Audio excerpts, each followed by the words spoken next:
दोस्तों, क्या आप जैसा बनना चाहते हैं वैसा नहीं बन पा रहे हैं, या जो आप चाहते हैं अगर वो नहीं हो रहा है, तो आज की यह कहानी आपके लिए ही है। दोस्तों, इस कहानी को ध्यान से अंत तक जरूर सुनना। दोस्तों, अगर आप इस कहानी को अंत तक ध्यान से सुनते हैं तो आपको इस कहानी से कुछ ऐसा सीखने को मिलने वाला है जो आपको आपकी लाइफ में बहुत काम आने वाला है। इसलिए इस कहानी को अंत तक अवश्य सुने। लाइफ चेंजिंग गौतम बुद्धा की कहानी।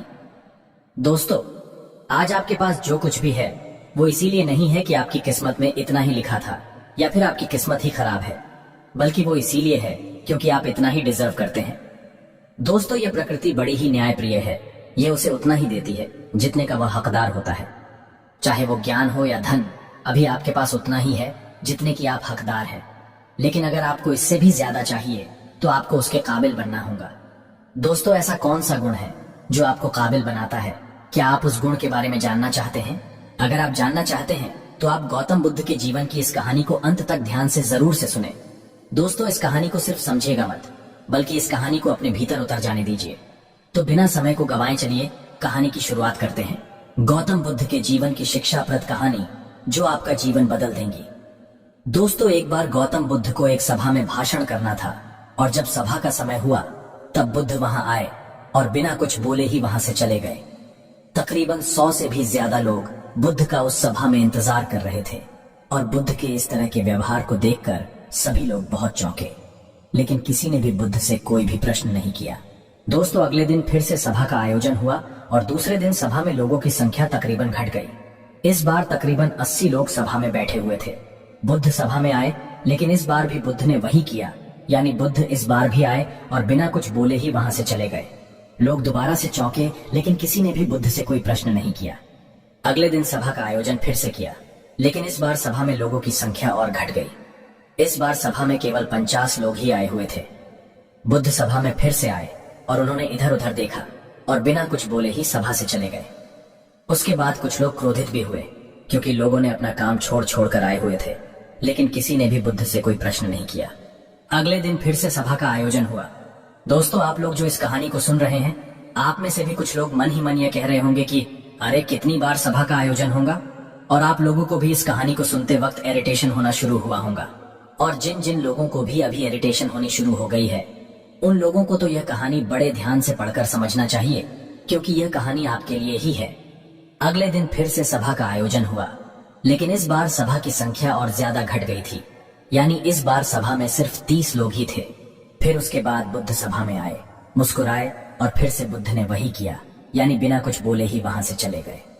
इस बार भी लोग बहुत क्रोधित हुए, और इस बार लोगों ने पीछे से कुछ कहा भी और बड़बड़ाए भी, लेकिन बुद्ध ने उनके किसी भी प्रश्न का उत्तर नहीं दिया। दोस्तों, अगले दिन फिर से सभा का आयोजन हुआ, और इस बार लोगों की संख्या बहुत ज्यादा घट गई थी, यानी इस बार सभा में कुल मिलाकर 15 लोग ही आए हुए थे। इस बार भी बुद्ध सभा में आए, लेकिन इस बार बुद्ध अपना आसन ग्रहण कर लेते हैं। फिर बुद्ध बोले, और बुद्ध ने उन 15 लोगों को उपदेश दिया, और वे 15 लोग ही बुद्ध के भिक्षु बन गए, और आगे चलकर उन 15 लोगों ने ही बुद्ध के ज्ञान को अलग अलग दिशाओं में फैला दिया। फिर एक दिन बुद्ध से किसी ने पूछा कि बुद्ध, आप कई दिनों तक बिना बोले ही सभा से क्यों चले जाते थे?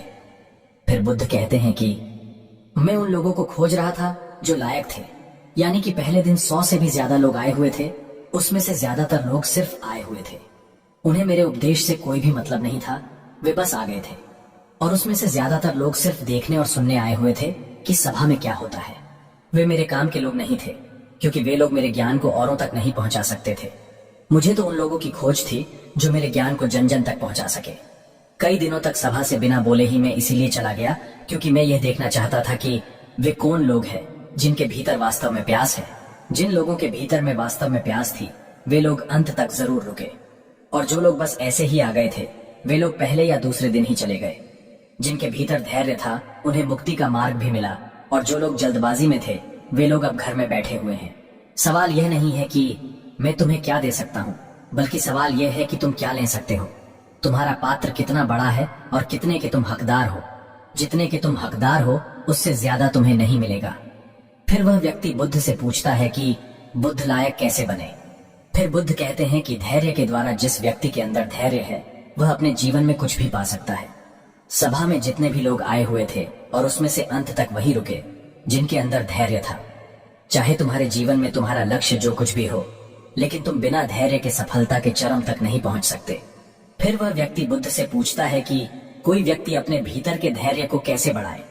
बुद्ध कहते हैं कि निरंतर अभ्यास के द्वारा हम अपने भीतर के धैर्य को बढ़ा सकते हैं। जैसे कोई व्यक्ति जब ध्यान करना शुरू कर देता है तो उसका मन उसके सामने कई सारे अड़चने लाता है, लेकिन उसका धैर्य उसे एक दिन उसके लक्ष्य तक जरूर पहुंचा देता है।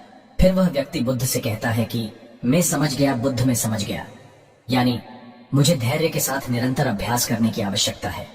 दोस्तों, अब आपको समझ आ गया कि आपके पास वो क्यों नहीं है जो आप पाना चाहते हैं, क्योंकि आप उसके लायक नहीं हैं। आप लायक तभी बनेंगे जब आप अपने भीतर धैर्य को बढ़ाएंगे। और धैर्य कैसे बढ़ेगा? धैर्य बढ़ेगा निरंतर अभ्यास के द्वारा। और अभ्यास कौन करेगा? अभ्यास करेंगे आप, तो फिर करते क्यों नहीं? दोस्तों, खुद से ईमानदारी के साथ एक प्रश्न जरूर पूछिए कि जो आप भविष्य में बनना चाहते हैं उसके लिए क्या आप धैर्य के साथ कर्म कर रहे हैं? दोस्तों, अगर उसका उत्तर नहीं है तो अपनी असफलता के लिए जिम्मेदार आप खुद होंगे। दोस्तों, आज की यह गौतम बुद्ध की शिक्षाप्रद कहानी आपको पसंद आई होगी, तो नीचे कमेंट बॉक्स में यस जरूर लिखें और उसके साथ ही इस कहानी को अपने दोस्तों के साथ शेयर करना ना भूलें।